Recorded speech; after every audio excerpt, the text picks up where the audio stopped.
Hello? Hello? Podcast Network Asia.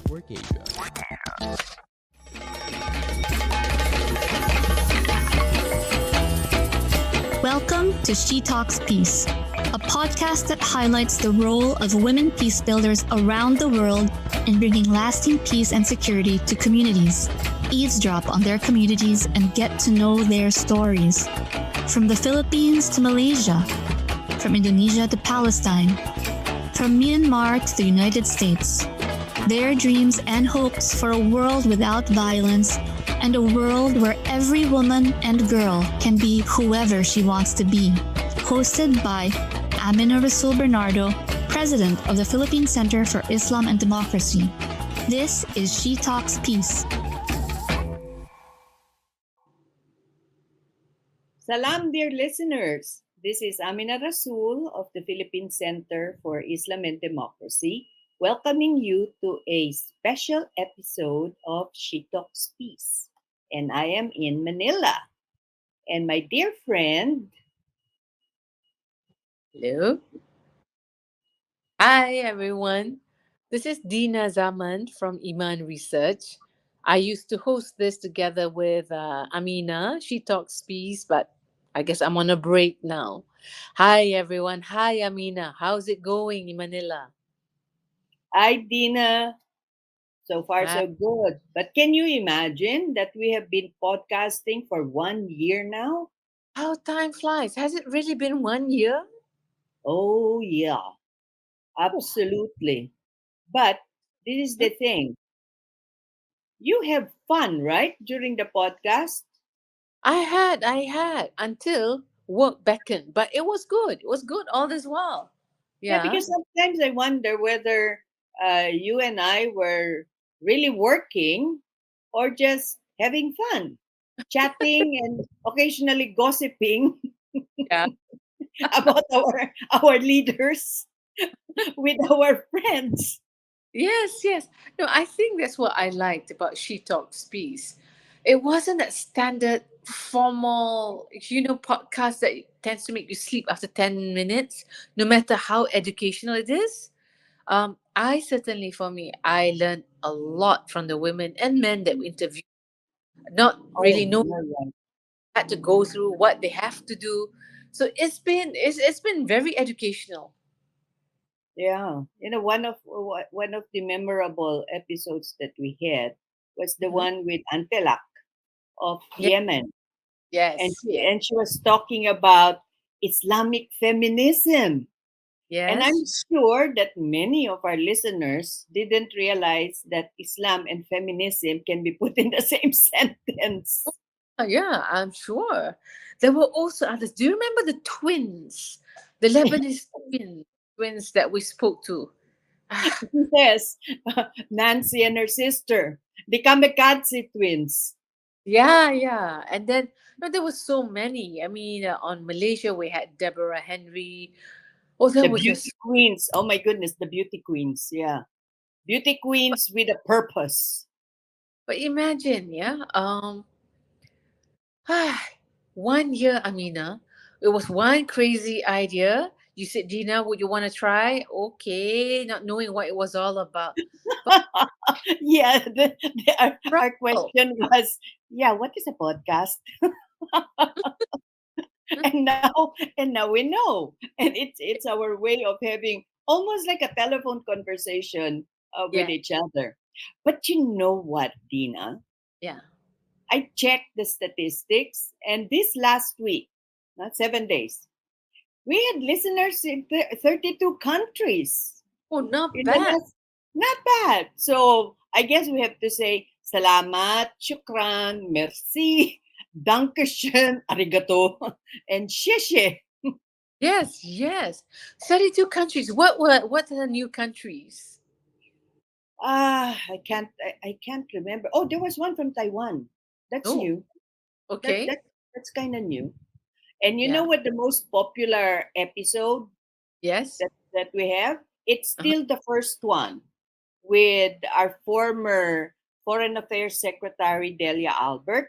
and Indonesian Ambassador Artoli Tobing, who is now a member of the advisory board of the ASEAN Institute for Peace and Reconciliation. Oh, our listeners should listen to that. And I think, Dina, the reason why it it's become like a favorite is because it's not just informational and insightful about ASEAN, but they told funny stories about the leaders who started ASEAN. I mean, how many times can you have a conversation with somebody who was there when it happened? Mm-hmm, mm-hmm. Gosh, all the lessons I learned, the glitches that we had. Remember, I think Ibu Ruby of Aman Indonesia, she was either on a Gojek or something when she did the interview. Remember that? Yep. But the lessons, the stories, you start thinking these are stories that should be documented, not just on podcasts, but we'll talk about that another time. But yeah, it'd be Yeah. lovely. We can Yes. we can do our memoirs and write a little bit about everybody that we've had conversations with. But we really have to thank our Mhm. global audience for Yes, listening to our conversations, because without them, then what do they say? We are whistling in the wind. agree. Nobody nobody listening to us. By, by the way, my dear listeners, Dina mentioned earlier that she's getting preoccupied with matters in KL. So I'm very sad to say that this is the last episode that my friend Dina will be co-hosting with me, because Dina's organization, the highly respected think tank Iman Research, based in Kuala Lumpur, is now reorganizing. And I guess Dina really has to focus on that, as well as continuing Iman's programs and advocacies. So tell us, how is Iman doing, Dina? What's the future of Iman? I think it's not just about the future of Iman, but also the civil society in Malaysia, yeah? And I don't know whether this is similar, is being experienced all around Southeast Asia. What I know is that, during COVID killed a lot of things, including Oh funding. yeah. Oh So yes. we've all got to have to think like, all right, as you know, before Iman was a member had a company. That's how it is in Malaysia. So now we've got a non-profit status, but with funding being dried up, etc., and also with, as I said, I mean, we've had so many governments, right, in the last 2 3 years. So a lot of CSOs, not just Iman, but other CSOs, we're all talking like, how do we survive? Where do we go from Mm, here? I think also that in Malaysia, when we had think tanks, for example, yeah. they were all funded by the government. There has Oh. Oh, okay. never an ecosystem for independent think tanks. That's one. Uh-huh. Two, for CSOs in Malaysia, they're either faith-based humanitarian ones like Abim, Ikram, the churches. They will do humanitarian works and all that, or the human rights-based, NGOs. And it's not easy. And if you're humanitarian, it's slightly easier to stay afloat because people will always want to donate to the poor, to flooding, etc. But if you're in human In rights, the pandemic. yeah, if you're in human rights or you do the work we do, philanthropists, donors don't exactly know what to make of us. Mm, Um, Again, like I don't know how it's like in other countries, but to survive as a non-profit in Malaysia, you need operations costs, yes. funds, pay the Yes. rent, the bills, blah blah blah, and Right. then you pitching for projects to do, the work that you do. And in Malaysia, the idea of philanthropy is that if you're an orphan, I'll give you. If a country has been razed down by floods or fire, I'll give you money.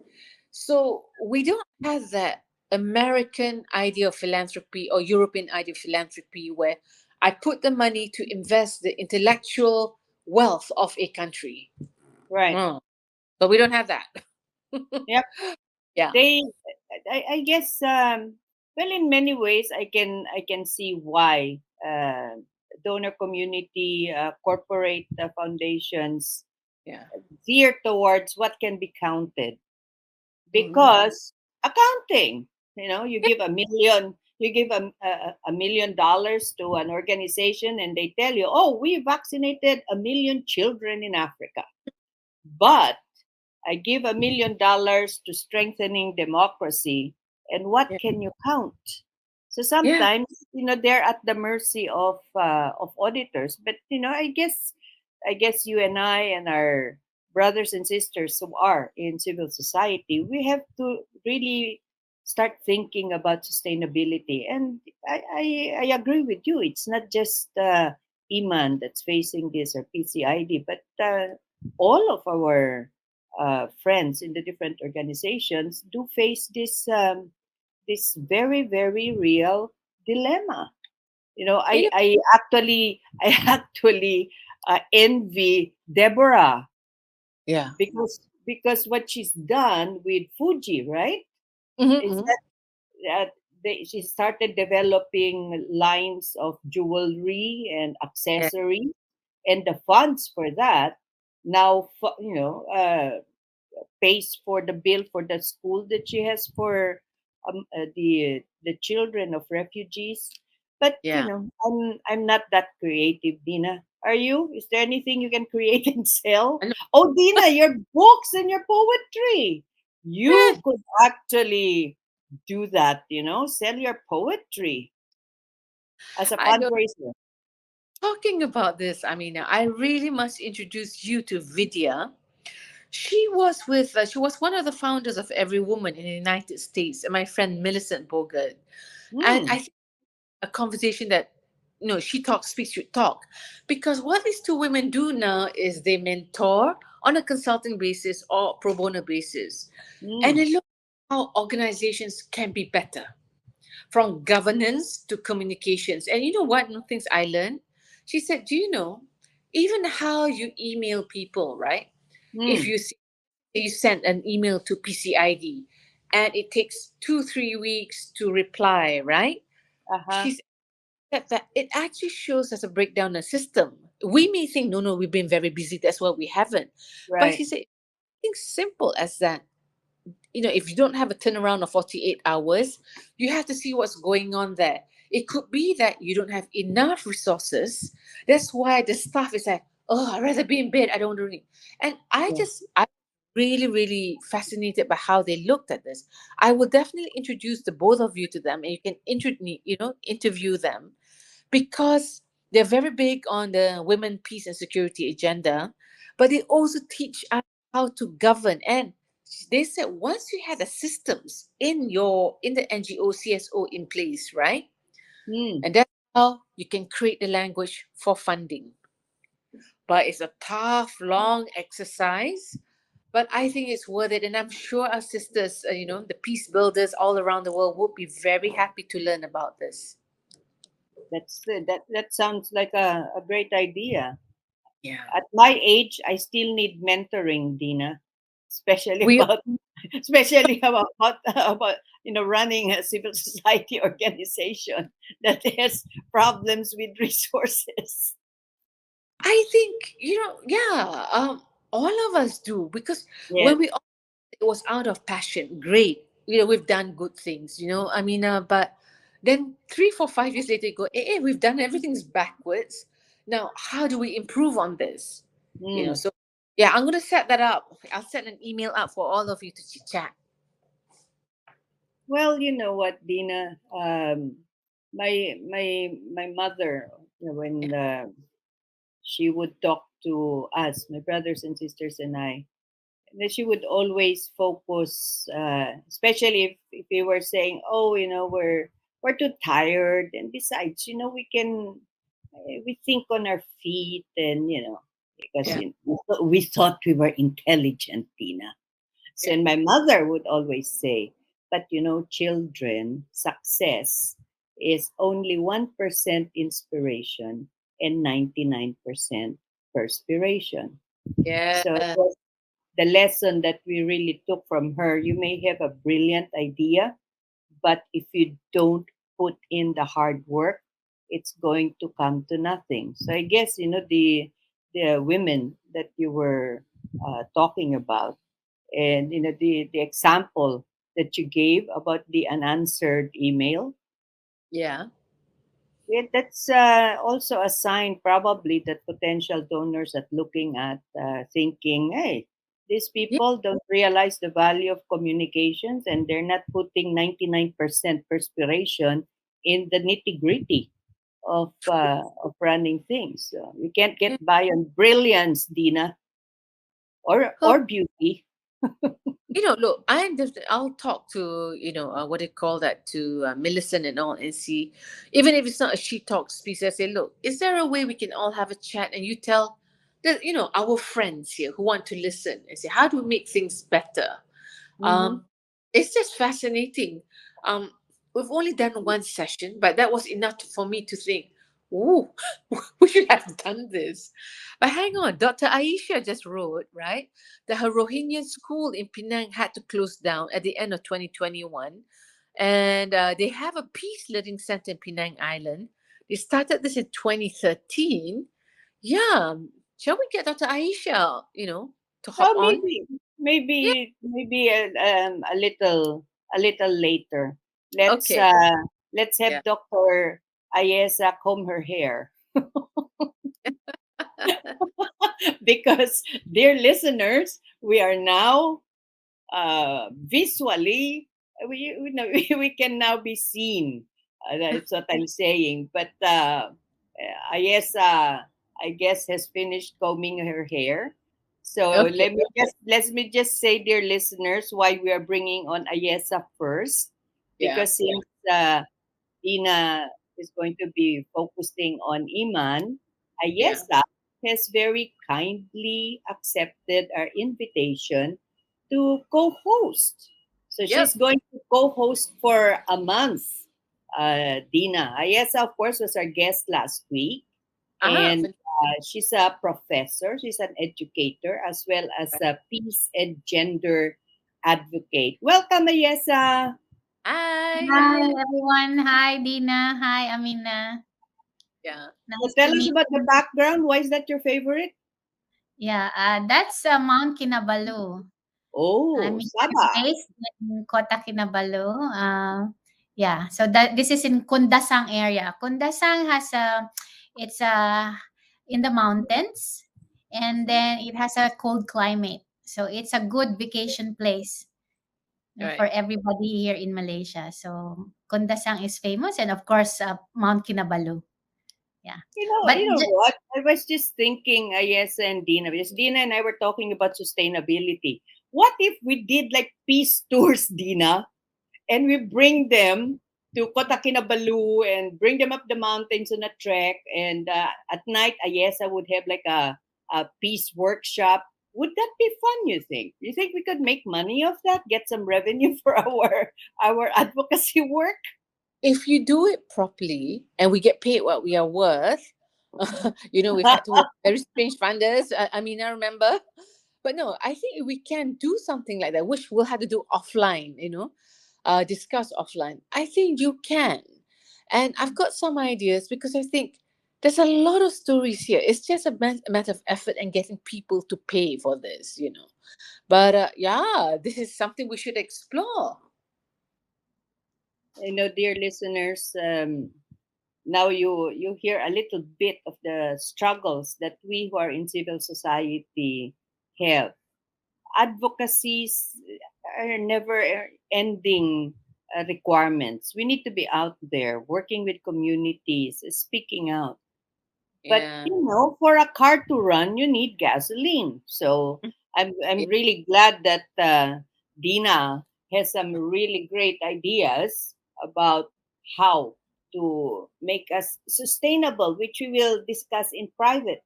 Dina, I'm really, really going to miss you as a co-host, and There, thinking about saying goodbye to you. I no, remembered a quote from Winnie the Pooh. You know Winnie the Pooh, right? yeah, yeah, yeah. Yeah. my favorite bear from AA Mill. Well, And Winnie huh? the Pooh said, "How lucky I am to have something that makes saying goodbye so hard." Oh, Dina, I want to cry. Oh, you don't cry, don't cry. But no, I don't think we should say this as taking a break. I gotta sort out all these things right now. And like, hey, yo. So I'm easing off a few things just to, but as I said in the email, I'll follow up with certain things. One of the things which I would love to do, but sorry, one has to survive and eat. But I think this is something we all can work on. Writing for peace builders, not necessarily Mm. experiences, but um, I used to conduct workshops about expressive writing, how you Mm. feel anger that you have. It doesn't have to become a book, but at least it's out of your system, and and we can do other things like, okay, is there a way we can turn this into a story? We can do that too. But I thought, why don't we discuss this later? And that's something we can still work on and A workshop. right up. Yeah. Oh, and you know who would be a prime candidate for such a right shop, because she has such an interesting storyline, political, social, and romantic. Ayesah. I'm not Mhm. going to say right now why that is, but talking about writing, I thought that perhaps as this is our first year anniversary, that maybe we can talk about quotes from uh, distinguished people, popular people, or people who are not known at all by Yeah. the world, and Yeah. why they uh, inspired us to Yeah. do the work that we do. I'm going to start, huh? Because maybe many of our listeners will be more familiar with this quote, and it's from John Lennon. Uh-huh. So I think maybe since I'm a senior citizen, I can be forgiven for taking such opportunities. So I'm going to sing it for you in my Okay. awful voice. So Mhm. this is my favorite from John Lennon. Okay. Imagine all the people living life in peace. Okay. You may say that I'm a dreamer, but I'm not the only one. I hope someday you'll join us and the world will be as one.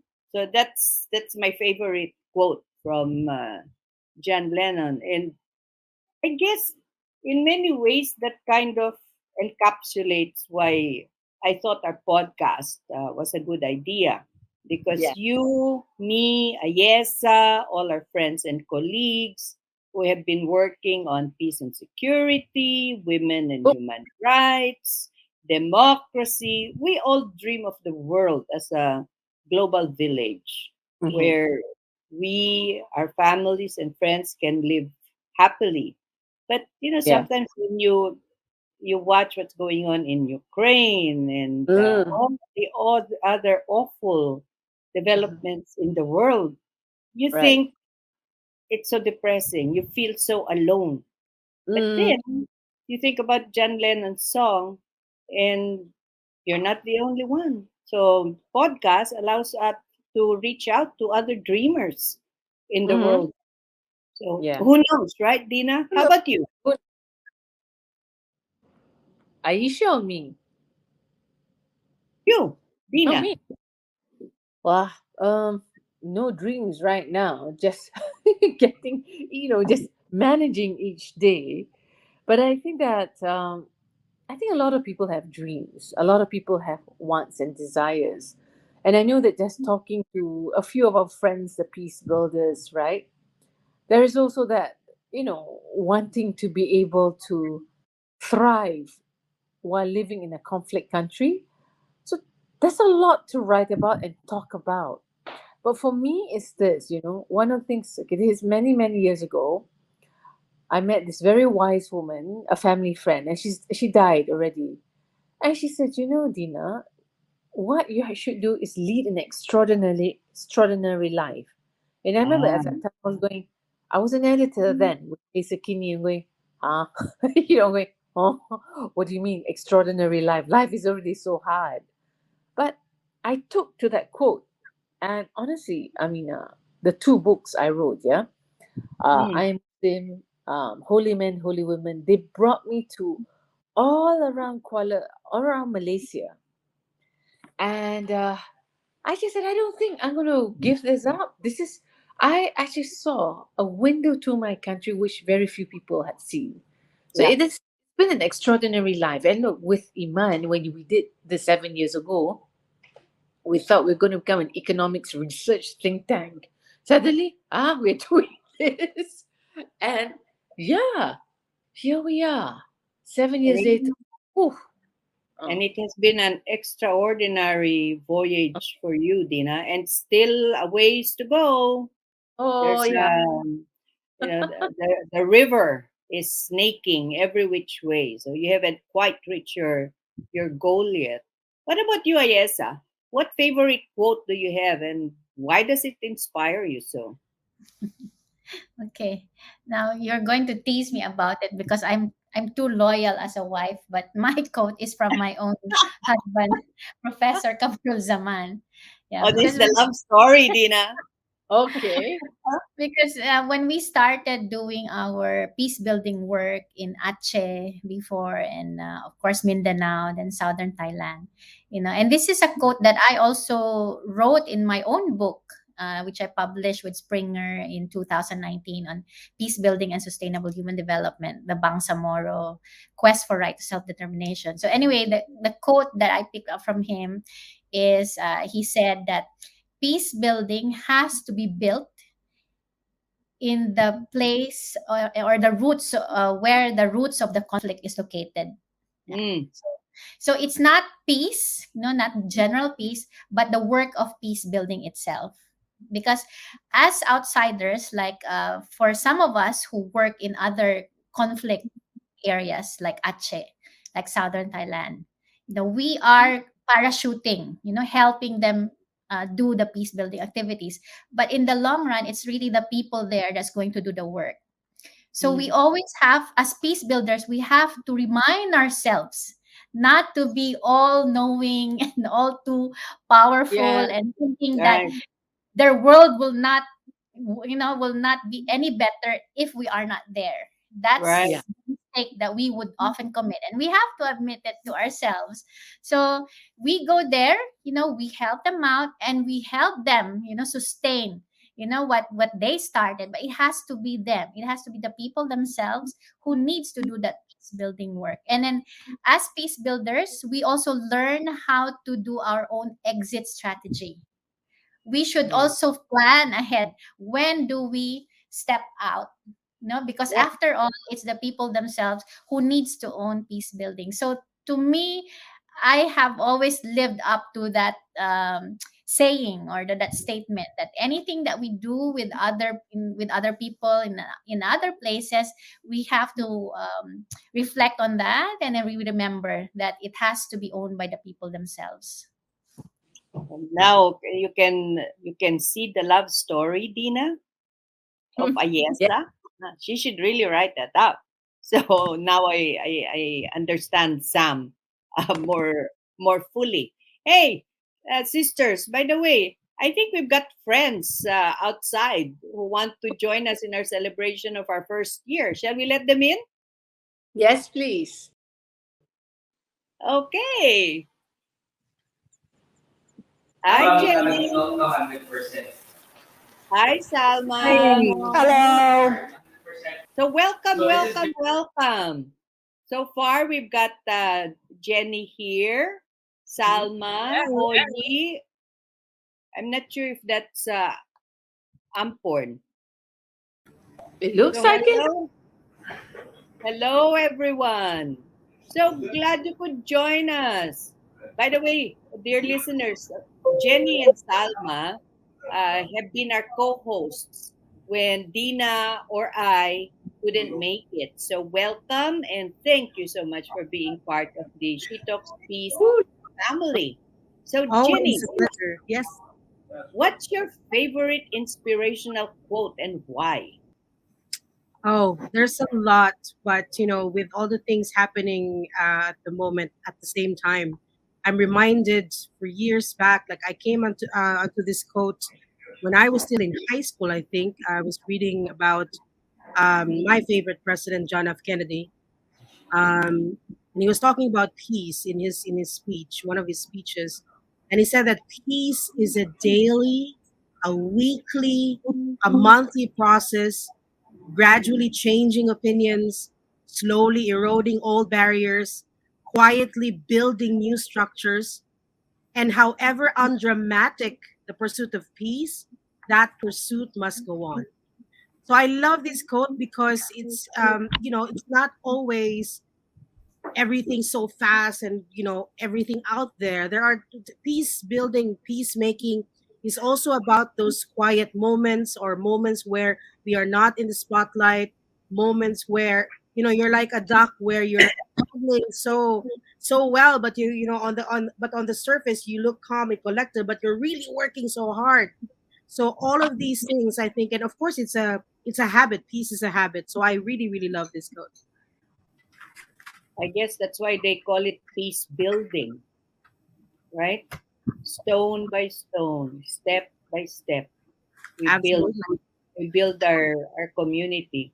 What about you, Ma'am Oyi? Oyi I, de Dios is probably one of our most respected and renowned Mm. peace and gender champions, not just in the Philippines. I mean, she's done a lot of work in the UN at New York as well. So, what's your favorite quote, Oyi, and why? uh, like Jenny, I have so many favorite quotations. But when it comes to peace, one quotation really sticks out, no, and that is that women should be at the center of the peace process. And this, I think, the program She Talks Peace illustrates that women are not only at the center of the peace process, she's at the center of everything, no. And this is what I can say. In the last year that we've had this program, I may not have been able to follow every podcast that there was, but the more important ones that I can remember is that you had featured, guests from Palestine, to Myanmar, to educators, and lawyers, and the range of topics that have been, discussed by women. And this really affirms the uh, the statement that I made, that women are at the center of everything. Because can you imagine 365 days or even more than that? I don't know how many hundreds of podcasts we've had so far, but women have, shown that they have contributed, to the maintenance not only of peace, but to the enhancement of education.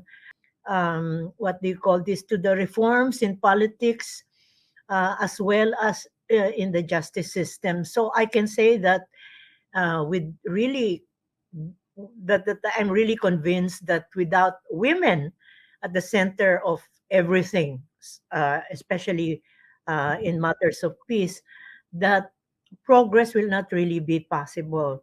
So I think that this is affirming that what She Talks Peace have done the whole year is really something that we should continue, because I can just imagine, your efforts in getting all of this diverse, the variety of women, persuasions, political perspectives. And I'm just so amazed that you have been able to gather all of them. So this is something that really sticks to my mind, that you have been able to affirm that and to assert that women really play an important role in making things work, no, at every level and in every context. You know what, Oyi, when you're saying women should be is at the center of peace, you're absolutely right. But it really, Dina, don't you think it's really weird that our leaders don't really recognize up to now the value that women bring to the table? It's kind of weird. Oh, Salma's back. And since we're talking about justice, Oyi mentioned justice, Salma. So, what's your favorite quote and why?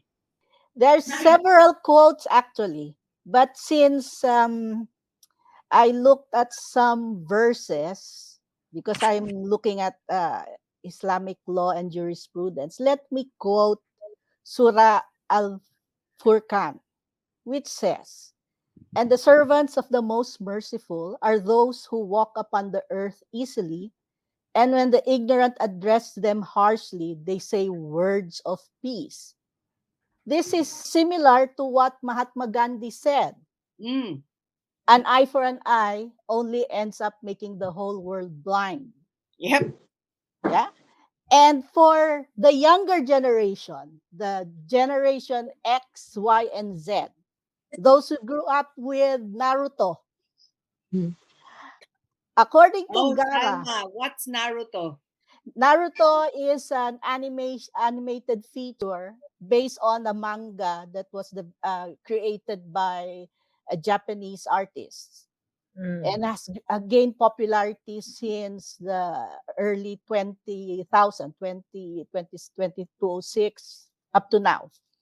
Gara is used to be a rival of the main character but became his friend eventually. And he says, "Peace under an illusion is not true peace. It is only meaningful if the real world manages to accomplish it." And of course, the main character, Naruto Uzumaki, says, "To ingrain the history within the new generation will be the vital cog in helping to maintain the peace." So it ties up with how we should embed concepts of peace in our educational system because the younger generation should know what is the importance of peace in their lives. And in most of our work with PCID, especially in conflict areas, post siege, like in Marawi and Zamboanga, we need to how do you counter the visuals of conflict with concepts of peace and why it is relevant when we help nurture the younger generation. Otherwise, they'll be they'll be immune to conflict and think that that's their new normal. Yeah, but it seems like that is the new normal. You only have to listen to the language of opposing camps in the United States, for instance. I mean, civility is gone, words of peace are gone. It seems that the more violent your language, the more of an audience you have, and the more following you're going to have. I sometimes I despair, so I go back to thinking about John Lennon and imagining imagining a world of dreamers. Oh, hi, Amporn. Hello. Hi, Amina. Hi, everyone. Hi. Welcome, Amporn. Amporn Marddent, Dr. Amporn Marddent of Thailand, is a member of the ASEAN Women for Peace Registry. And she worked so hard, peaceful resolution of conflict, women's participation. And we worked hard in Bangkok a couple of weeks ago, and we also ate hard. We had so much fun eating Thai food. So, what's your favorite quote, Porn, and why? Actually, there are varieties of quotes that I love a lot. But there are two main quotations that I like to share here. Probably, firstly, from the Al-Baqarah, the Quran. It is about. It is mentioned in Surah in the chapter 2. I think the cow. It is mentioned about do not make mischief. Uh, this is the land that we need to build up peace. So we are peacemaker. Another quotation is from anthropologists because grow up in this and train as well in this area from Margaret Mead, and she said that never doubt that small group of people or small group of the citizens who have thoughtful and committed can change the world. So these are quotations that impress my thoughtful and life actually. Thanks, Amporn.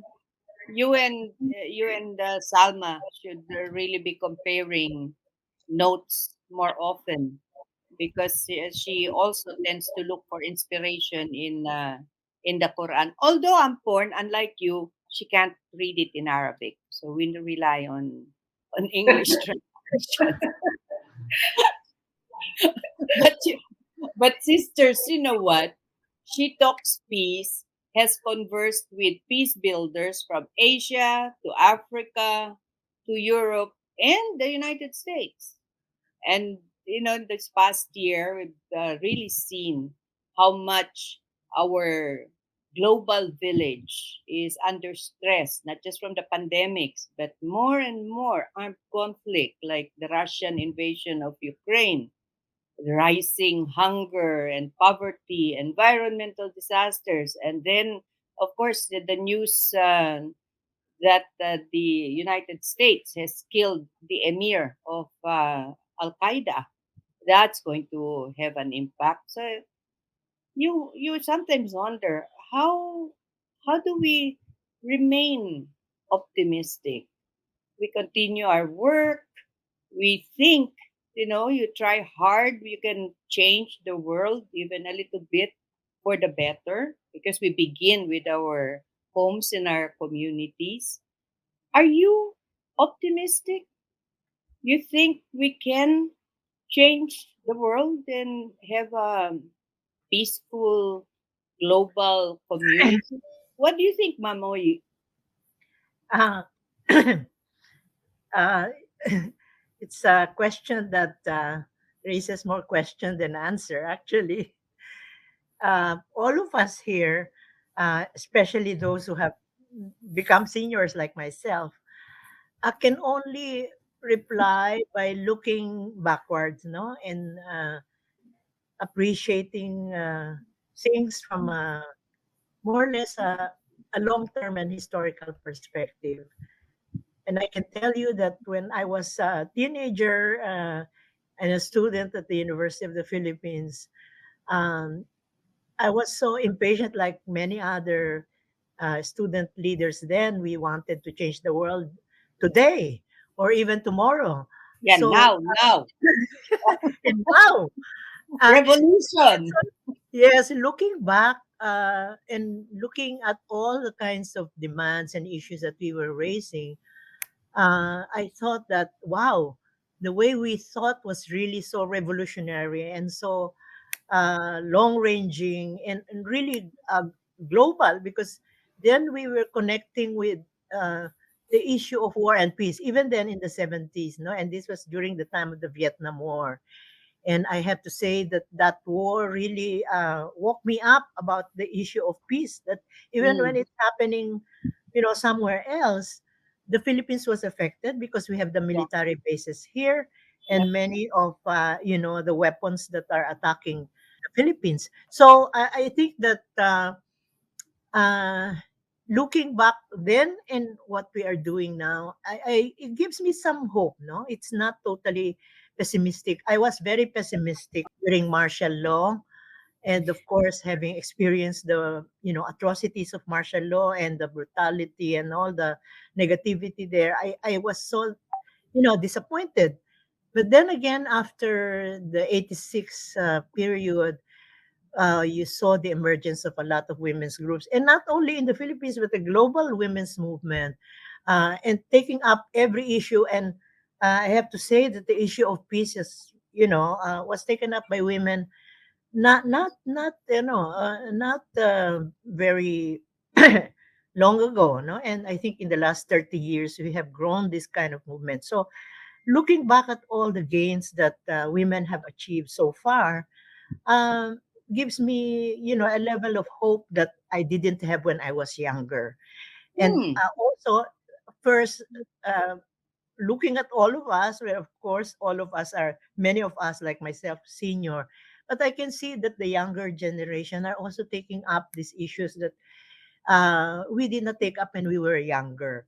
So there's hope, but at the same time there is pessimism, that we're not moving fast enough. That's my frustration. We're not moving fast enough, and we have to deal with each step, knowing that we can only succeed to a certain extent, and then deal with the failures, the rejection, the moving backwards, at the same time that we savor the gains. So I've learned to balance my perspective in that way, because otherwise, how can you proceed when we're so pessimistic? And as Mm-hmm. you grow old, you learn to appreciate that life is like that. It's plus and negative, no, a plus and minus, and we only have to adjust ourselves, and to make sure that the next generation would be have a better life than what we had experienced. Yeah, and when you're pessimistic, it's really nice to reach out to the sisterhood. That's right. Because, Yeah. right? Because Yeah. what do they say? They're the wind beneath your wings, Is and they your will wings? inspire Yes. you when you're down. So they'll feed you when you're hungry. Like, you know what, Dina? Mhm. Oyi's son makes a really mean ramen. So when you Oh, come to the Philippines, we have to have a meeting at Oyi's place, and okay. you You're can most Yeah. try. welcome. Or you can try that delicious ramen that Oyi's son makes. Okay. Yeah. I'll do that. What Yeah. about you, Dina? Are you optimistic about the shape of the world? Do you think we can change it? I suppose it's like this, Amina. In every century, every 10 years, there's always a cycle of violence and peace. Mm. But I suppose now it's more frightening because you got to think about climate change, food security, and all. I'm hoping that it's not just the peace builders, it's the average countryman who stand up and say, we've had enough of this rubbish. Mm, I think we can. It's just that we've been battered too long, we've been tired. That's why we've been quiet. So yeah, but there are many ways of pushing for this. We got to work with young children. mm. Mm-hmm. Yeah. At kindergartens, at primary schools. Oh, there's a lot of work there, but yeah, there's potential. Reach out to the young. Hey, Yep. but Yeah. don't they do that in countries like China and Russia? Except in their case, it's called brainwashing, right? What about you, Ayesa? Are you inspired? You think we have reason to be optimistic? Yeah, I do agree with Dina and Oyi. Yeah, it's really all up to us, especially to reach out to the younger generation. Yeah. This is what I like about teaching in the university, where I meet. I have the luxury of interacting with my students. For in many cases, we tend to underestimate the young people, but actually a lot of our the younger generation, they are highly opinionated, they're very talented, but it's all up to us how to shape that talent. I mean, one of the things that everybody has observed with this generation is that they are adept with the internet technology. The That's one. And technology. second is that many Mm-hmm. of them are really crazy with anime. Yes. So, to me, these Like two Salma. these two paradigms, it's for as educators, we also need to explore these two paradigms. How do we make use of technology and anime, the anime culture, so that we can get them more motivated into peace work, into doing more social service, everywhere in the world, because they do have that capacity. Yeah. You and Salma really have got to get together about this anime thing. For me, Because for me, Naruto, as long as it's Ghibli, I'm good. But Naruto and outside of Salma is Ghibli, already like 10 years ago, I think, because today the more popular one is One Piece. Have you uh, heard of it? Salma's not dated. Is There's- that what you're saying? So you have no. new anime Yes, you have characters new now. ones. You have Yes. Black Clover. You have Aha, The she's One Piece showing one. her knowledge. Okay. of course you Salma. have, So, yes. so Then you have Salma, can, knowing how much you love anime anime. and how in anime the good always triumphs over the bad, are you W- optimistic about the Well, shape of the world? I agree with what has been said. The future rests upon the younger generation. So it's up to us, the older ones, to help guide them. Because if unless there are strong guideposts, uh, they're they're you can't expect them to reflect on concepts like peace, because it's not their regular topic of conversation in the first Yeah. place. But Ayesha, there's the sequel of Naruto, Boruto the Sun, and it's continuing. You know why I focus on Naruto? Because it focuses on this very young uh, character who grows into adulthood. He was ostracized when he was young. He was an orphan, but he eventually heads the village and the coalition of villages. And it talks and it looks at the struggle. So education here is always mentioned, whether it's in the formal educational system or through experience. And respecting traditions is also, yeah, embedded in these animated features. Also, I agree with Amina. Everyone should always look at Studio Ghibli, because Mhm. Thank because you, uh, little sister. because the uh, the messages in all his features focus on peace, harmony, Mm, environmental protection. Remember right. Princess Mononoke? Yes, And my and, favorite. and the futility of using armed aggression Right. to secure or protect your self-interest or even the interest of the community. So yes, I agree with Ayesha definitely, because the younger generation, they are animation, online, digital images. These are second nature to them already. It's their language. Mm-hmm.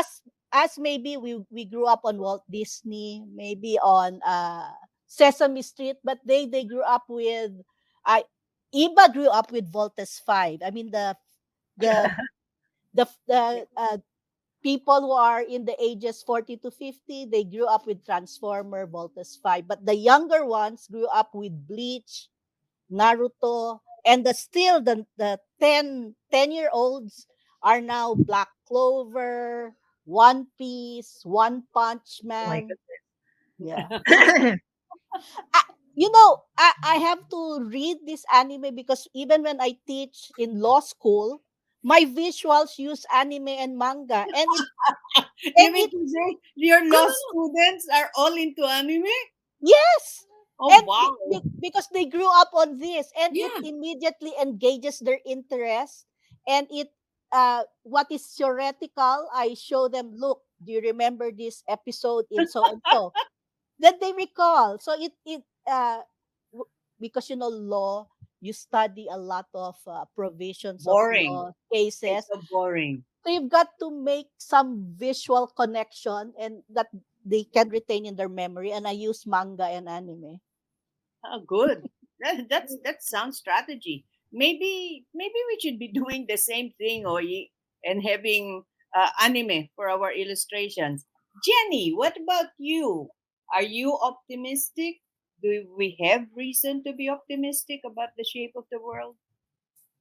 I was I was expecting that I would first be asked about anime because I got crazy about that as well when I was living in Japan many years ago. And I remember there was this we had this discussion with young people. Just I think right before the pandemic, if anime actually has lessons about world peace or peace in general. Mm-hmm. It was a very spirited discussion because all these stories from anime, manga. Mm. It's quite brutal sometimes. They can be very graphic when you look at it, and so parents, especially young parents, are quite at the in the middle when it comes to maybe limiting that or encouraging it. So, but to answer your question, I always believe that perpetual optimism is a force multiplier.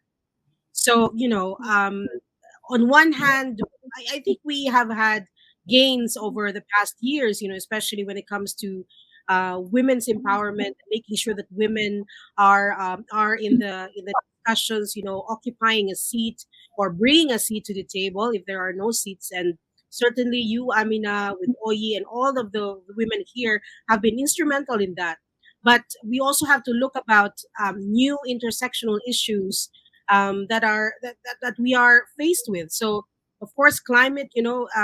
Some people say we have a decade. Other people say we have 2 years or even 16 months to turn it around before we fatally destroy this planet. So that's a cause of urgency, and that really intersects with many peace issues that we are faced today. And certainly it's gendered, and certainly women have to be at the forefront. But I believe also in intergenerational talks, Mm-hmm. intergenerational solutions. So yes, of course, we want to include young people. That's been the call for quite a long time. But I'm worried actually about more, especially now, about women who have been at the forefront of peace initiatives, and then they retire, and then society thinks, okay, they're done, which is unfortunate, because this is like a wealth of wisdom that has been accumulated over the years, the work that they've been doing. And some of them are not documented because some of them are in traditional societies, or from indigenous groups, so they're not captured in written form or in a podcast, certainly. But there's a lot of wisdom there, and knowledge. So I think it's very important that we have these discussions from very young people, but also those who have said, okay, I'm going to retire, but that doesn't mean that the next chapter will not come. So we have to get these conversations going, definitely. You know what? All of your optimism and the reasons for it, and the various strategies to really help secure the peace our communities want and deserve, make I suppose it would make our listeners understand why women are so crucial to peace and security. And it also, I guess, drives home the point why the leaders of ASEAN, the Association of Southeast Asian Nations, has finally kind of gone to the page that says, okay, let's have a regional plan of action for women, peace, and security, because women seem to be, contributing a lot more than, I guess, state security forces do to secure the peace. I mean, you may secure the state with arms, but you cannot secure the peace. Oh my I love goodness! this. Yeah. Sorry, I just love this quote, and I can't get it out of my head because we're talking about quotes. I remember years before we were in this young leadership conference, and one of our speakers said, and that was her first salvo. She said, "When you educate a man, you educate an individual. When you educate a woman, you educate a generation." And I think that's always like what I hold on to, and that this is the reason why She Talks Peace is very, very important, and building peace with ICANN, with PCID, and all of these partners is very, very important as well. That's good. I mean, I'm glad you brought that up, because it seems to me that most of us in this group right now conversing, at one time or another, we have been educators. Oyi being the lead educator in the group, with Miriam College. Retired educator, but once an educator, Never. Once an educator, you never stop, right? Being an educator. So I agree with you completely, Jenny. But as Dina normally says, time flies. and Yeah. and we are It's again. been a good 1 hour of a chat. Yeah. But I'll follow up. Amina, do you recall how many podcasts you have done in one Yeah. year? Because I cannot, there's so many. I'm just guessing that it might be 100 or so. Not yet. It feels like that, but no. Yeah. Ayesah was episode 50. So last week was episode 50, and this is episode 51, the start for the Wow, the new year. So it's I'm really sad that we're starting the next leg without Dina. Thank you so very much, Dina, for We'll meet being again. Don't with worry. the Okay. journey for the past year. And I'm glad you said it's a journey, so that I can share with you an Irish blessing while you're on your journey. May the road rise up to meet you. May the wind be ever at your back. May the sun shine warm upon your face, and the rain fall softly on your fields. And until we meet again, may God hold you in the hollow of his hand. All right. So Dina, say goodbye to our friends and our Selamat audience. tinggal. I'll see you all soon. Very, Okay. very soon. Very, very soon, Very Dina. soon. Good Okay. luck. Good luck to you, Dina. Bye. Bye. Bye. Bye, everybody. Everyone. And Happy anniversary. Yeah. Thank you. Happy anniversary. Happy anniversary. Happy 1 year. Okay, 1 year and counting. See you next time, Dina. Do. See you all soon. Bye. This is Amina Rasul from the Philippine Center for Islam and Democracy, saying thank you for listening. Thank you for joining us. Thank you to our fabulous guests and our even more fabulous Dina Zaman of Iman Research Malaysia.